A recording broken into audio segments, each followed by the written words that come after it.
No livro Paulo e Estevão, Paulo, antes de se tornar cristão, quando era Saulo, doutor das leis, perseguiu e matou os cristãos. Meu Matou. questionamento é o seguinte: os doutores da lei mandavam matar aqueles que fossem contra essa lei? Mas Moisés recebeu os 10 mandamentos de Deus e um deles é: não matarás, como ele escreveu nas suas leis. Que é permitido matar? Gostaria que o Jorge falasse sobre esse tema. Desde já agradeço. É, olha só. Bom, primeiro ponto, os doutores da lei não têm autoridade para matar ninguém. Tanto que Paulo de Tarso pedia cartas ao Sinédrio para ter autoridade para fazer. Ele não fazia as coisas da autoridade dele, não era Paulo que dizia assim, não, vou matar essa pessoa. Ele tinha que ter um processo legal, porque você tem que constituir, dentro do judaísmo, um processo que justifique a pena capital. E não é o doutor da lei que determina isso. O doutor da lei monta o processo e faz uma espécie de petição. E o Sinédrio, chamado Sanhedrin, que é como se fosse um tribunal formado por 63 anciãos, eles reunidos decidem, não, isso é justo ou não.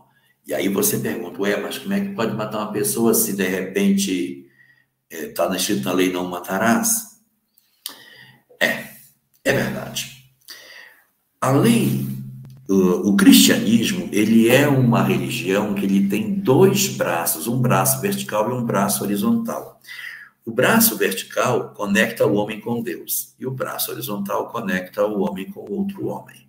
O cristianismo é assim. De tal sorte que não existe dentro da estrutura do cristianismo a ideia de machucar o meu irmão porque eu tenho uma relação com meu Deus. Não cabe na estrutura que o cristianismo tem o pensamento, meu irmão está errado, então eu vou matá-lo.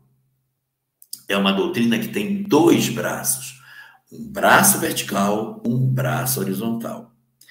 Mas tem muitas outras doutrinas que não têm esse segundo braço, só tem o primeiro, que é a relação do homem com Deus. Se alguém fere a minha relação com Deus, ou é infiel, ou desrespeita a lei, ele comete um crime de lesa Deus. Porque, assim, existe de lesa majestade que você, quando fere um rei, você tem que morrer. Se Deus está acima do rei, se você feriu a Deus, você tem que ser punido. Então, dentro da lei de Moisés, havia vários artigos dentro da Torá que estabeleciam a morte das pessoas em caso de descumprimento da lei de Moisés. Vou dar só um para você. O filho que é desobediente e que não obedece os pais é passível de ser morto.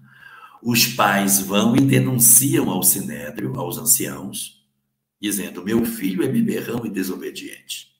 Então, os anciãos reunidos avaliam o caso e decidem se é uma situação para que ele seja morto. E como ele é mau filho, ele é desobediente e beberrão, ele pode ser apedrejado sem morto. Está na lei de Moisés. Você já pensou se filho desobediente hoje fosse punido? O apedrejamento ia sobrar pouquinho. Então, a gente tem, na lei de Moisés, isso, não matarás. Uma relação com o próximo, mas tem uma outra maior, que é a relação do homem com Deus. Quando eu firo a relação do homem com Deus, ele é passível de ser morto. E era assim que Saulo de Tarso fazia.